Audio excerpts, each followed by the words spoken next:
ጓድ ሊቀመንበር መንግስቱ ኃይለማርያምን በተመለከተ ወደ ሀገር ውስጥ ይገባሉ በተባለው ጉዳይ ላይ ይህንን ቃለ መጠይቅ እስኪ ሰምተን እንመለስ። ህጉ ምን ይላል የሚለውን ነገር በደንብ እንነጋገርበታለን። ኮሎኔል መንግስቱ አሁን በሆነም ተሰርቶ ተሰራርቶም ምክንያቶች ተበጅተውም ወደ ሀገር ቢገቡ ምን ይሰማል? እውነት ቢገቡ ፈልጋለሁ፣ ግን የሚገቡት ለፍርድ ነው ላይ ለመቅረብ ነው። መጀመሪያ እዚህ ነው መስማማው። ምክንያቱም ኮሎኔል መንግስቱ ኃይለማርያም በተደረገው የቀይ ሽብር ላይ የመጀመሪያው ተጠያቂ ናቸው። አብዮታዊ ዘመቻ መምሪያ እዙ በሳቸው የሚመራ ነው።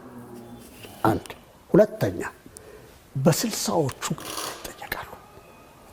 በህዳር 14 ፈርመው ወይል እንግዲህ በዚህ ቃለ መጠይቅ ላይ እንደተመለከታችሁት በአጭሩ ኮሎኔል መንግስቱ ኃይለማርያምን ከዚህ በኋላ ወደ ሀገር ውስጥ ከገቡ ፍርዳቸውን እንዲቀበሉ እንዲሁም በተለያዩ የዘር ማጥፋት ወንጀሎች ጋር ከተያያዙ ጉዳዮች ጋር ክስ እንዲመሰረትባቸው እንደሚደረግና ለዚሁም ጉዳይ ሲባል ወደ ሀገር ውስጥ መግባት እንዳለባቸው የቃለ መጠይቅ ተደራጊው ግለሰብ እንግዲህ ሲናገሩ ሰምታችኋል። እኔ በአጭሩ ቃለ መጠይቁን ቀንጨብ አድርጌ ነው ያቀረብኩላችሁ።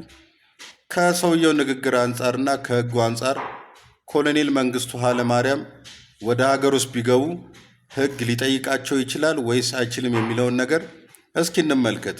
እንግዲህ ክስ የማቅረቢያ የይርጋ ዘመን አለ በወንጀለኛ መቅጫ ህጉ ላይ።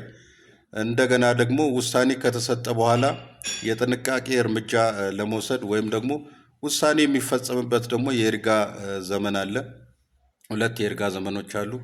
በኢትዮጵያ የህገ መንግስት አንቀጽ 28 ላይ ደግሞ የይርጋ የሌላቸው ይርጋ የማያሰጡ የወንጀል አይነቶች ተብሎ የተቀመጡ አሉ። የህገ መንግስቱ አንቀጽ 28 ላይ ኢትዮጵያ ባጸደቀቻቸው ዓለም አቀፍ ስምምነቶች እንዲሁም በሌሎች የኢትዮጵያ ህጎች የሰው ዘር ማጥፋት፣ ያለ ፍርድ የሞት ቅጣት እርምጃ መውሰድ፣ መረሸን ማለት ነው።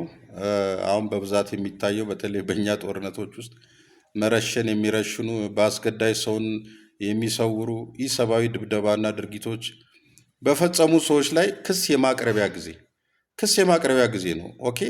ክሱ ከቀረበ በኋላ ቅጣቱ የሚፈጸምበት ጊዜ የይርጋ ጊዜ ገደብ አይደለም። ክስ የማቅረቢያ ጊዜ ህገ መንግስቱ ላይ ምንም አይነት የይርጋ ጊዜ ገደብ የላቸውም ይላል። ይቅርታም አያሰጥም፣ በይቅርታ የሚታለፍ አይደለም፣ በምህረትም የሚታለፍ አይደለም ይላል። እንግዲህ ኮሎኔል መንግስቱ ኃይለማርያም ስልጣናቸውን ከለቀቁ በኋላ ፈጸሙ በተባለው ወንጀሎች በእነሱ ክስ ተመስርቶባቸው ነበረ። በጊዜው የይርጋ ጊዜ ገደቡ ሳያልፍ ክስ ተመስርቶባቸው ነበረ።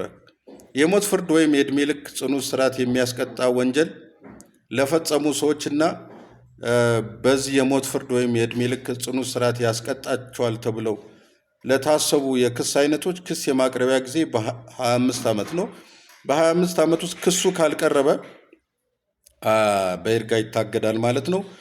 ኮሎኔል መንግስቱ ኃይለማርያም ላይ 25 ዓመት ሳይሞላ በ25 ዓመት ጊዜ ውስጥ ወዲያውኑ ክሱ ተመስርቷል። ስለዚህ የይርጋ ጊዜ ገደቡ አላለፈም ማለት ነው። ክሱም ተመስርቶባቸው ውሳኔም ተወስኖባቸዋል። በኮሎኔል መንግስቱ ኃይለማርያም ላይ የተወሰነውን ውሳኔ አብዛኞቻችን እናውቃለን። የሞት ውሳኔ እንደተወሰነባቸው ሰምተናል። መቼ ነው የተወሰነባቸው የሚለውን ደግሞ የይርጋ ጊዜ ገደቡን ለመገመት እንዲያስችላችሁ እናንተ ኮሜንት ላይ ትጽፋላችሁ።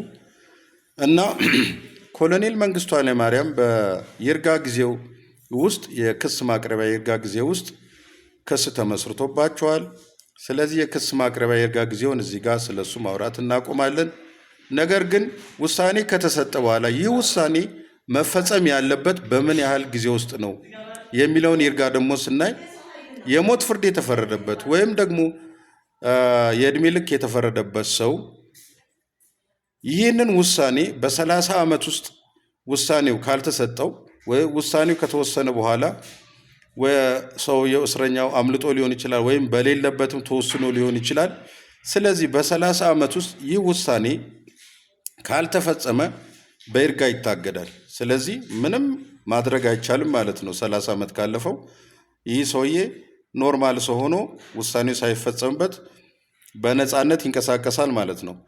በህገ መንግስቱ አንቀጽ 28 ውስጥ የተቀመጡት እነዚህ ያለ ፍርድ የሞት ቅጣት መቅጣት፣ ሰው መረሸን፣ የሰው ዘር ማጥፋት የመሳሰሉት የይርጋ ጊዜ የላቸውም የተባለው ክስ የማቅረቢያ ጊዜ ነው። ክስ የማቅረቢያ ጊዜ እሳቸው እስካሁን ድረስ ክስ ባይመሰረትባቸው ኖሮ ወንጀሉን ፈጽመዋል ከተባሉ የይርጋ ጊዜ ገደብ የለውም። አሁንም ሲመጡ ክስ መመስረት ይቻል ነበረ። ግን ኦልሬዲ ክሱ ተመስርቶባቸዋል። ወዲያው ኢህአዲግ ወደ የመንግስትን ስልጣን ተረክቦ በነበረበት ሰዓት ወዲያውኑ ክስ ተመስርቶባቸዋል። ስለዚህ ይሄ ጉዳይም እሳቸው የሚመለከት አይደለም፣ ተወስኖባቸዋል። የውሳኔ ደግሞ የይርጋ ጊዜ ገደብ ደግሞ ለሞት ፍርድ ወይም ደግሞ ለዕድሜ ልክ እስራት 30 ዓመት ነው።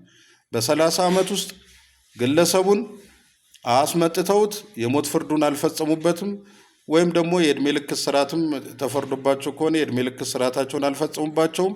ስለዚህ 30 ዓመት ካለፈው ውሳኔው ከተሰጠ በኋላ በይርጋ ይታገዳል ማለት ነው እና ኮሎኔል መንግስቱ ኃይለማርያም በኢትዮጵያ ሕግም ሆነ ኢትዮጵያ በተቀበለቻቸው የዓለም አቀፍ ሕጎች መሰረት አሁን ሀገር ውስጥ ቢገቡ ከሕግ ተጠያቂነት ነፃ ናቸው። ምንም አይነት አዲስ ክስ ሊቀርብባቸው አይችልም። እንዲሁም ደግሞ የተፈረደባቸው ፍርድም ካለ ይህንን ፍርድ በማንኛውም የሕግ ስነስርዓት መፈጸም አይቻልም። እሳቸው ሕጋዊ ሆነው በነፃነት ሀገራቸው ላይ የመኖር መብት አላቸው ማለት ነው። እንደዚህ ነው መረዳት ያለበት እና አሁን ግለሰቡ በቃለ መጠይቁ ላይ ሲያደርግ እንደሰማችሁት ሀገር ውስጥ መግባት አለባቸው፣ እንዲገቡ ፈልጋለሁ፣ ነገር ግን ውሳኔ የተወሰነባቸውን እንዲቀጡና ሌላ ያልተከሰሱትን ክስ ደግሞ እንዲከሰሱ ፈልጋለሁ ነው እያለ የነበረው። ክሱ እንግዲህ 30 ዓመት አልፏል። ውሳኔው 30 ዓመት አልፏል። እዛ እንግዲህ ከ30 ዓመት በላይ ኖረዋል። በይርጋ የሚታገድ ጉዳይ ነው።